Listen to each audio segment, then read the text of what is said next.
Un des trucs qui te permet de prendre conscience que ton corps, en fait, il est lié, dans le langage moderne, c'est oui, parce qu'il y a les fascias qui relient aussi. Donc en fait, dès que tu travailles avec cette intention, une partie du corps bouge, tout bouge, ben, tu travailles justement, tu fais l'inverse de la muscu. Tu fais pas, je vais isoler le triceps ou le machin pour le faire gonfler, etc. Je veux surtout pas travailler autour, parce que là, c'est la super spécialisation. Et au contraire, dans le tai chi, ce que tu fais, même je fais ça, non, c'est à chaque fois tout mon corps qui va bouger en entier. Et au départ, en fait, on a du mal à faire ça. On est explosé. On n'a même pas conscience que les différentes parties du corps, non seulement sont liées, on n'a même pas conscience qu'elles existent. Sauf si on a mal au dos, qu'on a mal au genou, on ne sait même pas qu'il y a un dos ou un bas du dos. On ne le voit pas. On a un peu une conscience devant, là, et encore, et derrière, on n'a pas du tout conscience.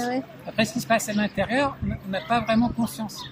Et donc, quand on commence à pratiquer, donc la règle vraiment d'or, enfin la règle numéro 1, la plus importante, c'est une partie du corps bouge, tout bouge. C'est pour ça aussi qu'on a cette grande importance de la relaxation. Pourquoi? Parce que si je suis tendu, c'est difficile de sentir comment une partie du corps bouge, tout bouge, parce que c'est délié. Si là je contracte, donc ça va être difficile. Et puis, donc en fait, il faut déjà que je décontracte pour sentir petit à petit. Alors je mets un peu mon attention dans l'ensemble. Et après, c'est comme l'eau, on a vu tout à l'heure, il y a le bateau qui est passé et tout d'un coup il y a les vagues qui sont arrivées. Ça se répercute quand vous êtes partout, détendu, c'est ça. Il y a quelque chose qui se passe là et comme c'est détendu, en fait, vous pouvez voir comment ça affecte dans l'ensemble du corps. Si vous êtes complètement tendu, si là, au lieu d'avoir l'océan, on avait un parking en béton, là il y a quelqu'un qui passe, oui, il y a des vibrations en principe, mais tu ne peux pas les voir parce que c'est tellement solide et tellement dur que tu ne le verras pas. C'est une des raisons pour lesquelles c'est super important qu'on se relâche. Donc une fois qu'on est relâché, donc une partie du corps bouge, tout bouge. Vraiment de se rappeler ça. Et dès que vous faites un mouvement, en fait, qui est, par exemple, je fais ça, ça c'est pas un mouvement de tai chi. Là je fais ça, oui, là c'est un mouvement de tai chi. Ça peut ressembler à la même chose, mais il y a un où tout a bougé, l'autre pas tout a bougé. Et après, donc si vous déclinez en fait cette règle d'or, c'est quelque chose monte, quelque chose descend. Quelque chose va devant, quelque chose va derrière. Quelque chose va à droite, quelque chose va à gauche. Et pour certains mouvements, par exemple quand on fait ces mouvements-là au départ, donc ça aussi, c'est un apprentissage. Donc on va déjà apprendre au départ, j'essaye de sentir comment est-ce que c'est quand quelque chose monte. J'ai déjà ça. Puis après je descends, je sens comment ça descend. Et après petit à petit, plus vous le goûtez, plus vous allez voir que oui, mais pendant que c'est en train de monter, ça descend. Quand c'est en train de descendre, c'est en train de monter. Vous commencez aussi à voir ce jeu de yin-yang. Yin-yang, c'est un tout. Comment yin-yang, quelque chose croît, quelque chose décroît, quelque chose se remplit, quelque chose se vide. Vous êtes un peu comme une sphère qui est en train de tourner comme ça dans tous les sens. Et donc, si vous travaillez comme ça, petit à petit, ce qui va se passer, c'est que déjà, vous allez prendre conscience de parties du corps dont vous n'avez peut-être pas conscience avant. Et puis après, petit à petit, vous allez sentir comment ils sont liés. Et une des manières qui va vous permettre de voir si c'est lié ou pas, c'est déjà la sensation de confort.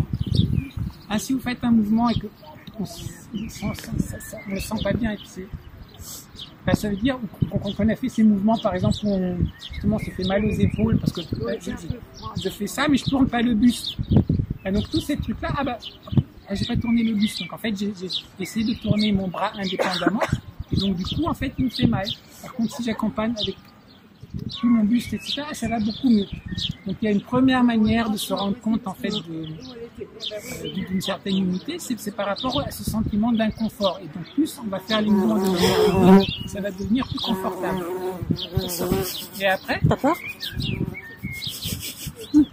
Et après, la deuxième chose, c'est quand petit à petit l'énergie va commencer à venir et que les méridiens vont commencer à se réveiller, après vous sentez les liens. C'est ce que je vous disais. Par exemple, même maintenant, je suis assis là, je fais juste ça, juste ce mouvement-là, comme on fait quand on fait le paume de sable rouge. Mais dès que je fais ça, je sens tout de suite comment c'est activé ici, et je sens tout de suite comment c'est activé ici. Et même ici.